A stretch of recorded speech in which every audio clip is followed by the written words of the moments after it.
Hey everybody. I don't even know if y'all can hear me because usually I have my headpiece in, but I'm sitting here at Nathan's class. I said I was going to try to go live today to just talk about what's going on with everything with the releases. Oh, I do have it. Okay, give me 2 seconds. I like to use this cord because his rock climbing class is in a nice little warehouse here. So you're going to hear everything, but when I put the headphones on, y'all not gonna believe what just happened to me in this last 30 minutes. Hold on.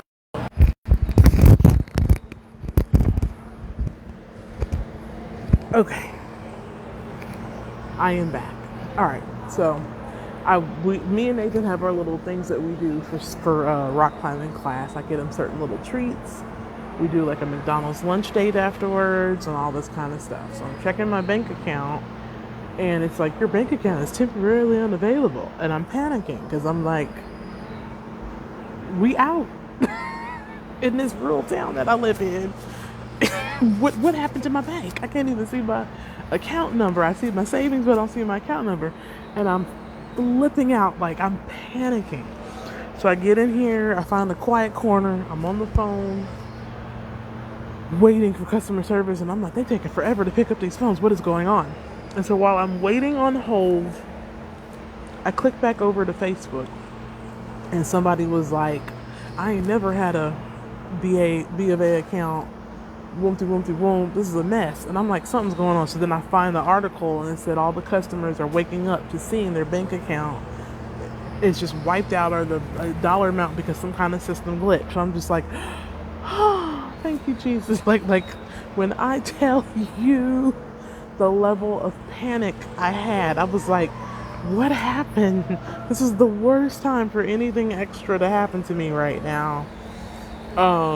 So I'm fine. I'm when I say I'm fine, I'm mentally now okay. But I was definitely having a moment. Now that I understand that there's a system glitch. For me, this has been 6 months now of enduring the layoff that I had and looking for work. You know how that goes. Money's tight. You're on a fixed income. You're trying to figure things out. I have been actively looking for human resources work, and it's just really difficult right now. But I'm still looking. Thank you, everyone who has taken my resume and said, I'm going to see if I can find something. Any lead you send, I will definitely follow up on. But yeah, that was so weird how that happened. How I'm like panicking. I'm on the phone, and then I just happen to log on Facebook while I'm on hold, and then everybody's talking about it. I'm like, oh my God, thank you, Lord. Okay. It's, how it is. It rains, it pours. You have one thing that happens, and then another thing happens, and another thing, like my car needs work. If I was working, my car would have been fixed by now. Because I'm not, and I'm on a fixed income, it's not. So, yeah, I'm gonna just be transparent and humble with this. I'm doing a fundraiser. Simple as that. I am doing a music fundraiser. My new single is out on all streaming platforms. I'm going to campaign like I ain't never campaigned before. Because my music is my art, but it's still also my business. And so in this time, you have to rely on your business as well. So I have it up everywhere in all streaming platforms, and I also have it on Bandcamp. I like Bandcamp because it's very organic. So right now, I'm pushing everybody to go to my Bandcamp and purchase a copy of any of my material that's up there, or an Orbit is up there right now. So please download it. Usually I'll say stream, but today I'm going to say download it. It's $1. And then when I get back to the house, I had an idea, because a lot of some people know what I do and some people don't know what I do.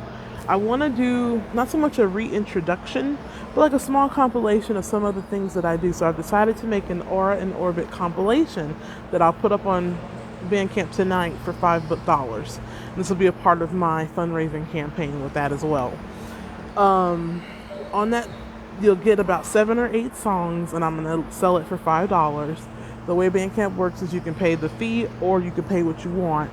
If you want, some people like to bless the artist a little bit more. And I'm going to include the new single, Aura in Orbit. I'll put Draw Near to Me, my debut single, on it. I will put Light, I will put Write It Seal, Heartbreaker, and 2 poems. I'm going to do my poem Thoroughly Impressed, which has never been released. And then I have Identity, that's already out now, and Relief. If I see there's another poem that hasn't been released that sounds reasonably good that I like, I'll go ahead and put that one up as well. And then what you're going to be seeing from me from the next couple of days is just a lot of content supporting all this music. So yeah, and this Friday is also Bandcamp Friday. And what happens with Bandcamp Friday, what they like to do because of what happened during the pandemic is they want to have a time where what Bandcamp does is if you buy anything on that Friday, the first Friday of every month, they waive the fee so that the artist can receive all the money from what they sell. So, I'm aiming for like 500 downloads. Please stream my work in access to. It's a dance record. Dance to it. Make challenges. Nathan and I have been listening to it and doing dances. I'm going to do a couple of dance challenges too. I really like the work. The whole goal that I was doing this year before the layoff, with the creativity, because I usually work a day job and then do my creativity after work. When my producer and I connected on this particular project, we've done other projects before. One of the goals was we wanted to tap into our A game, meaning we wanted to put our best foot forward, try to write music that we enjoy, but also more modern music, and also get into syncing as well, because it's a desire we both had for years, and just having more opportunities to place the work. And so with that came redoing how we did our material. And so when it came time for this particular song, I had responded to a sync deal and did a prompt for it. It was a prompt, write a sexy R&B song. That's what they wanted. And somehow I ended up writing a dance tune. It's funny how they'll give you the prompt and then your creativity takes to another place. And so I sent it to my producer and he was like, I like this. I got an idea for the track. Let me go ahead and fix it. Because I sent him something and he was like, we can't put this out, but let me fix it. So he fixed it, sent it back. Then I re-sang all the parts again to what he did. And we came up with this lovely creation called Aura in Orbit. What I enjoy about Aura in Orbit, I've been saying for like the last 4 months, it's Aura in Orbit time. Meaning, if you protect your spirit, if you watch your aura, protect your aura, and also protect and control what's orbiting around you,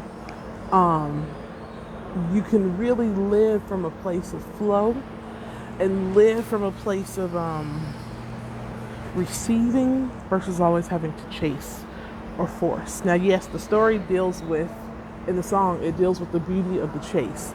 Watching what happens when two beings who find themselves in a place of attraction, love, and just what happens with that. Like, because there's a whole art and science to it. Like, I say, I've been studying a lot of game for the last 5 months now, and just learn. I'm a church girl, so when you're a church girl, you don't know everything, and I can admit that. And so for me, I realized there were still lessons I needed to learn about the beauty of the chase and the woman being a prize. Not so much that she's supposed to be a princess treatment, and it's okay if she is doted on, I'm not saying that, but understanding that you are the prize and your job is to be more receptive or receive, while the man's job is more so to be the provider, the giver, the one that goes out and does that grunt work, so to speak, to take care of the whole total family. And the beautiful thing about the woman is when she's allowed to rest in her femininity, the entire family benefits from that, because she's like a garden. I wrote a song last year about that, about how a woman will grow with the wheat and the weeds, not disturbing the bad things, not disturbing the good things, so that the growth can take place. And then when the harvest comes, she's able to sift between the two. And that's actually a scripture about that. But it deals with that in the Proverbs 31 woman too. But overall, what I'm getting at is that there's so much power and divinity in being a woman. And there's so much power and beauty in divinity in being a man. And when we operate out of those energies, and you see that flow, that whole chase and the beauty of it when it works. There's some situations people get together and it don't work. But in this case, I was like, I want to just capture this. I want to talk about that. So that's why I wrote that piece the way I did. Because when they said write a sexy R&B song about, your desire or something for the other person, I still wanted to write it from a position of power. I didn't want to write it from a position of desperation or, oh my God, I want you to love me. I wanted to write it from the beauty of it. Back to the conversation on Aura in Orbit. When I think about a garden grows, right? And then butterflies, ecosystems, insects, humans, animals, all benefit from what happens in that soil, from the roots growing down and from the fruit bearing from the tree. The garden doesn't get up and go to locations. The garden sits and blooms where they're planted, and they protect it by doing what they've been called to do. And that's kind of what Aura in Orbit is all about. The aura sets the tone for the orbit. That's why I say, come into my aura in orbit. It's an instruction. Come into the aura and orbit with the ecosystem, so to speak. There's a whole ecosystem here. And watch us both thrive and change from the experience of the exchange. From that, it could be about life situations. Maybe there's, people you're around or things, family or friends or jobs or situations or organizations. And you might realize, this is really impacting my aura. This is impacting my soul. This is impacting me. And it explains why everything orbiting around me is positive and negative or negative, negative, negative. And nothing is going. We have the power to change those things. And that's also something that I've been dealing with. I've had a good sense of peace in the last couple of weeks. And I have not had this sense of peace in a while. This whole year has kicked my butt. From my layoff to me having surgery and having 2.5 months of not knowing if I actually, had cancer or not. And I didn't. The doctors... She told me, she was like, I'm going to give you the worst case scenario and the best. And, it ended up being, when I say the best, it ended up being something that now we just have to monitor. But she said, but you're okay. But that first appointment, she was like, I'm just preparing you. Get ready. So I had an array of emotions. And then just, my grandmother passing. It's my final grandparent. And with that, comes so much stuff comes up from that because our relationship was what it was. And even today, as I was thinking about her, I had to say, you did the best job you possibly could as her granddaughter, considering the circumstances. So don't let people say things or dictate to you that you should have done something differently, because people don't know what forgiveness is like. Sometimes forgiveness is, I forgive you, and we have to disagree from afar, agree to disagree from afar to keep the peace. Because there's never going to be peace, because change is just not going to come from those behaviors. I can't change old school ways and things that were passed down generation to generation. There's nothing I can do about that with the generation before me if people are not willing to change. But I can do something about how I respond to it now and for my child. And the life that I present for him. And it's not easy. It's definitely not easy. I will say that also, because every day we're learning something. And it goes back to the conversation of Aura in Orbit. I had to deal with, okay, Chanel, you know what you went through in this life. You know you are talented. You know you have a gift. You know there are many things you want to do, but you see where everything keeps stopping you, or you see how everyone likes to put this yoke around your neck, your waist, to slow you down. And not from a, I'm trying to protect you. It's from a, I'm trying to keep you from going to that goal that I see you going for, because you're going to make it. I don't want you to make it. Because there are people in your life that know you can do it. They just don't want to see you do it. And a lot of that has to do with their own fear and their own projection. People want to mold you. Now, there's nothing wrong with raising a child, molding a child, directing a child, and those kind of things. But there is something wrong when you're trying to break a child or break a human's spirit. There are differences, and you have to understand the difference between discipline and abuse, or discipline and a controlling behavior. There's a difference. Always find where that is. So I say what I just said to go back to the conversation of aura and orbit. My triggers, the things that I've dealt with all these years, and when I look at what orbits around me, how there's highs and lows, it all comes from what I'm doing with my aura, what I'm doing with my spirit, what I'm doing with my soul. Am I treating Chanel correctly? Or am I letting other people dictate to me how I should treat myself, and then allowing situations to happen? I had a conversation with a friend a while back, a couple of days ago, and he said, our issue is we have a big heart, and there's times when we just got to say no. Sometimes if we just say the no, the path we're on will go a little bit better, versus having that heart and giving our last, or doing something that we know we really can't do or shouldn't do. And it could be any situation.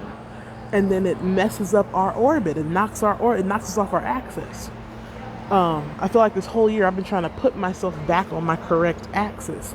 You know how with Earth, how Earth is on this axis, and then it does its turn, and then, we go around the sun and the moon goes around it. That's how I've been feeling. And so what I learned about that whole aura and orbit, and that whole it's a posture thing. We have to anchor ourselves into a foundation, and whatever that foundation is for you, find it. Make sure that it's balanced too. Some people have their faith, Christianity. They also have various disciplines. It could be health. It could be exercising. It could be eating clean. It could be what you listen to. It could be how much time you give certain people in your life so you don't bring so much into your spirit and your mind. It could be what you watch, what you listen to, how you handle stress. And I know some could be listening to this and judging me and saying, well, girl, are you doing that? Anything I talk about, it's because I'm writing it down in my journal and dealing with it. I never profess to be perfect.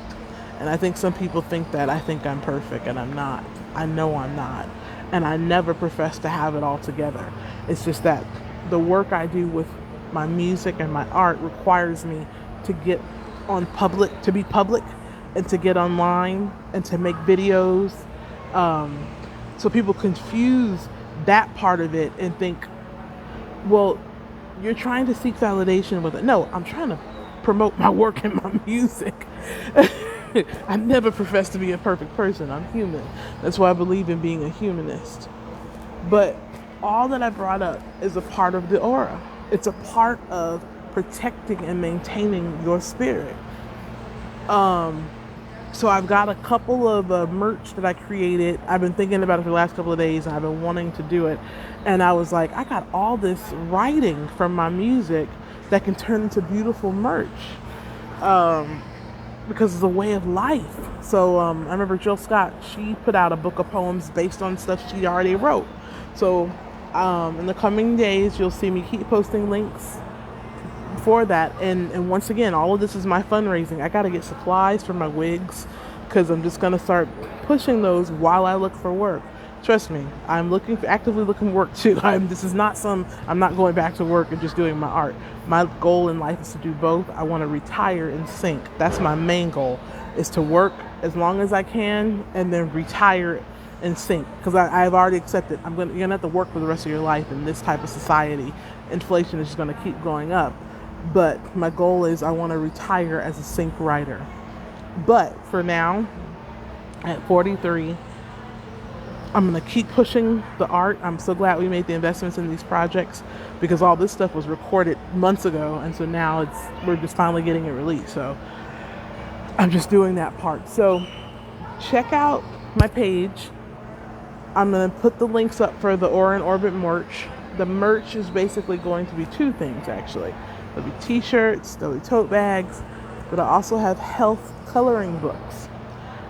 I believe in coloring books for adults and doing tedious things that bring your stress level down. When I was pregnant, they discovered I had hypertension and diabetes. And so in my stress classes, because I had to remain in a calm state all the time to carry Nathaniel, they told me, coloring books, take mini classes, turn on sound wave or sound bowl videos, and just listen and meditate. Turn on the ocean, whales, and relax. And at first I was like, what in the heck are they trying to get me to do? And then when I started participating in doing that, I realized I lived from a place of just busyness, because I'm from Oakland, California, and Oakland is a metropolitan city. So you hear that BART train and all that. I lived off of 98th, Sobrani Park. So it was always busy. There was always a moving hustle. You know how you live in a busy community? Like if you live in San Francisco, you're always on that minute, or a New York minute, like when you're in New York. Of course, my phone's about to die. Let me finish this up. That's how it was. And then I left Oakland and moved to Concord. And even though Concord is still a city, even though Concord is still a city, it's not as fast-paced as Oakland. So my brain slowed down a little bit. And then when I moved to Sacramento and got pregnant with my kid, I was going through all the things that I was going through with that, because pregnancy really threw me for a loop. And started learning how to meditate, learning how to just zen out, pray while I'm zenning out, so to speak. Understanding the importance of stretching, understanding the importance of paced breathing.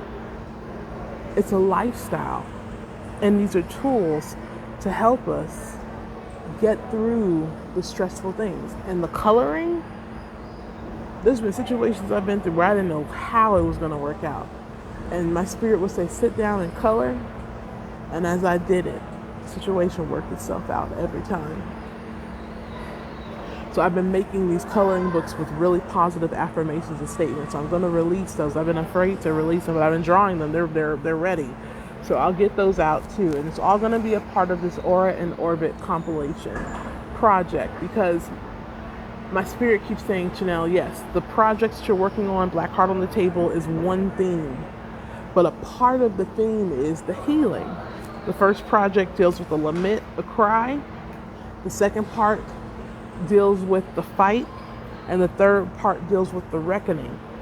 And in the fight, I'm learning about the aura and the orbit, about anchoring, about finding your center in your foundation and not letting anything knock you off your access. That's growth. You know that means growth. So there's a lot more I can say. Take whatever you like from this live. So look out on my links. I'm doing this fundraiser, and I'm going to keep saying it. I'm doing a merch fundraiser for various reasons. I need to get more supplies to get these wigs done. Yeah, I got some bills to pay too. And I'm still actively looking for work. But I realized, I heard a sermon on Sunday. I'm going to move fast as my phone's going to die. And the sermon, the preacher said, he was preaching about the woman who didn't have any more food, and they were told to go get that oil. They got go get gold. And I'm paraphrasing everything, but overall, what they were saying was, it's not about praying to God from desperation, from this place of, what are we going to do? And God's like, look at your hands. Look at what I've given you. Use that and make a business. The woman had enough oil to feed her family and start a business. That's overall what it came to. And so what I got from that was, okay, you keep looking for work, but you also have these businesses and all this talent, and you need to use it and stop thinking that it's something far-fetched. I've been studying. I need to get off because my phone's going to die, but I've been studying, and they keep saying digital products, especially digital rights products, all these like journals and all these little things, they help people. And it has a 94% success rate when you put it out. The overhead for a lot of it too is low cost for the creation. It's just time. You've exchanged time or money. And then the other things, my more physical projects, they require me. I have some stuff, but I need to get some more stuff. So I'm going to start doing these fundraisers. So I'm Chanel J. Wilson, multidisciplinary artist and author, and I will be back with more content and stuff, and my music videos should be popping up. I'm going to make like 4 music videos because I got a lot of footage, and I want to use all of it. I'm so happy about this dance record. All right, have a good one, y'all. Love y'all. Bye.